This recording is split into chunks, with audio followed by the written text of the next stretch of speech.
लाखों एकड़ भूमि जो तथाकथित कुछ लोगों के पास कब्जे में था वो समाज के हित में आएगा। क्या है कि वक्फ बिल में क्या करते हैं कि कहीं पर भी 4 दिन 6 दिन अगर नमाज पढ़ लिए तो कहते हैं कि यह इस्लाम के उपयोग में आ रहा है, इसलिए इसको वक्फ बिल की संपत्ति घोषित किया जाए। लेकिन विपक्ष वाले इनको चाहते हैं कि न पढ़े न लिखें ताकि यह इनके वोट बैंक बने रहें, और इस कारण से हमेशा इनको शिक्षा से और व्यापार से इनको दूर रखा। सुप्रीम कोर्ट का जो चीज़ें हैं, जब कानून बनाने का काम है लोकसभा का है, राज्यसभा का है, राष्ट्रपति का है, उन्होंने केवल इतना ही कहा कि इसको आप देख लें, किसी का इसके आड़ में किसी का अधिकार न छीना जाए, जिसके लिए माननीय प्रधानमंत्री ने पहले से ही व्यवस्था कर रखा है। न कोई छीना जाएगा, न कोई छीना जाएगा, न कोई अधिकार छीना जाएगा, न उसमें हस्तक्षेप किया जाएगा।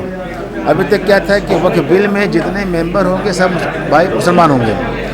माना कि आपकी संपत्ति को कब्जा कर लिया तो हमें आपका संपत्ति कब्जा किया तो आप सिविल कोर्ट में नहीं जाएंगे, आप जाएंगे वक्फ बिल में।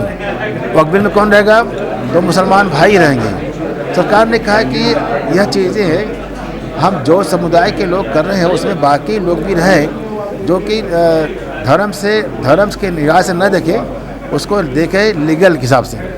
अच्छा, मुस्लिम पर्सनल लॉ बोर्ड और कई सारे लोग जो है इसका विरोध कर रहे हैं कि जो कमेटी बन रही है उसमें हिंदू लोगों को रखने क्या? यह विपक्ष में लोग हैं जो मुसलमान भाइयों को अपना वोट बैंक मानते हैं, उनको भारत का नागरिक नहीं मानते हैं। वह उन्हें केवल गुमराह करके, ताकि पढ़े लिखे ना, विकास की धारा में आवे ना, वो उन्हें गुमराह करते हैं कि इससे आपको छीना जा रहा है। जबकि सबसे अधिक मुसलमान भाइयों को हमने भला किया, भाजपा ने किया, माननीय मोदी ने किया, माननीय योगी जी ने किया है।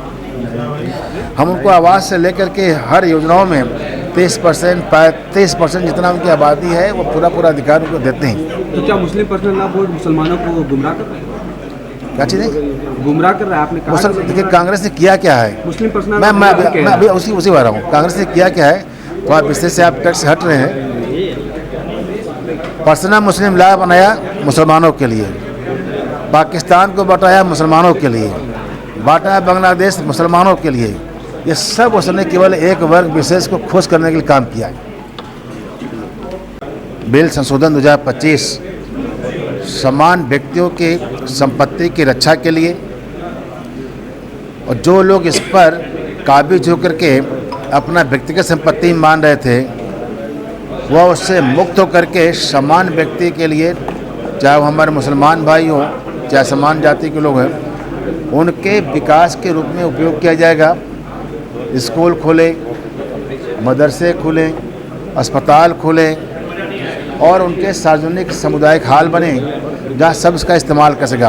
हमारे प्रधानमंत्री जी के इस कानून से लाखों एकड़ भूमि जो तथाकथित कुछ लोगों के पास कब्जे में था वो समाज के हित में आएगा। साथ ही साथ विपक्ष के लोग ये हमला करते हैं कि वक्फ बिल हमने मुसलमान भाइयों को अधिकार छीन रहा है।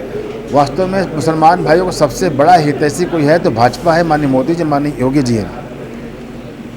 हर सरकारी सुविधा में जो जनसंख्या का अनुपात है, जितनी उनको पात्रता है, सबको मिलता है। 33% को आवास मिला है, 36% को गैस कनेक्शन मिला है, चाहे उनके मुद्रा बैंकिंग का लोन का हो, ये सब में उनको पूरा अधिकार को दे रहा है। तो भाजपा दे रही है, बिना भेदभाव के दे रही है। विपक्ष के लोगों ने कभी भी समुदाय के लिए कोई काम नहीं किया, सिवाय उनको एक वोट बैंक माना, उनको डराया, एक खौफ दिखाया कि यह भाजपा वाले आपके विरोधी हैं, ऐसा कह करके उन्हें गुमराह करके अपने पक्ष में करने का प्रयास करते हैं। अगर रियल में उनके आर्थिक उत्थान करने के लिए, उनका शिक्षा को उत्थान करने के लिए छात्रवृत्ति देने का काम को कर रहा है तो भाजपा के लोग ही कर रहे हैं, माननीय मोदी और माननीय योगी जी कर रहे हैं।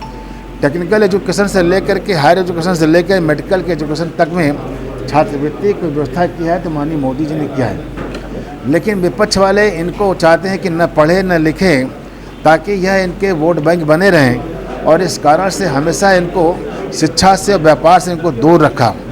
भाजपा के लोगों को शिक्षा से लेकर के इनके विकास के मुख्य धारा में जोड़ने का प्रयास कर रहे हैं, और इस कारण से यह वक्फ बिल एक मील का पत्थर साबित होगा।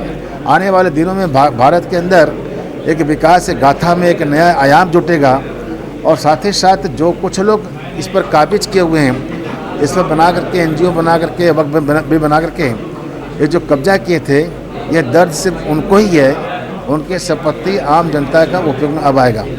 आम संपत्तियाँ हैं। अभी अघोषित 400 के ऊपर बताया गया है, लेकिन इसके आइडेंटिफाई राजस्व विभाग जब पूरी तरह से कर लेगा तब वो जारी करेगा। लगभग 400 भी आ रहा है। अच्छा, जैसे कि देखा गया है कि यूपी कॉलेज है, दुर्गा कुंड है, कचहरी है, तो ऐसे ऐसे जगह पे ये सब जो है क्या है कि वक्फ बिल में क्या करते हैं कि कहीं पर भी 4 दिन 6 दिन अगर नमाज पढ़ लिया तो कहते हैं कि यह इस्लाम के उपयोग में आ रहा है, इसलिए इसको वक्फ बिल की संपत्ति घोषित किया जाए। आज यूपी कॉलेज के अंदर भी उन्होंने यही किया था कि वहाँ पर जाके के कोई सा मज़ार है इसलिए घोषित किया जाए, लेकिन सुन्नी बोर्ड ने इसे खारिज कर दिया कि नहीं, यहाँ पर नहीं है। सुन्नी बोर्ड ने खारिज कर दिया, अच्छी बात है, लेकिन ऐसा ही न जाने कितने एकड़ जमीन कब्जा कर लिए गए थे। अच्छा, सुप्रीम कोर्ट ने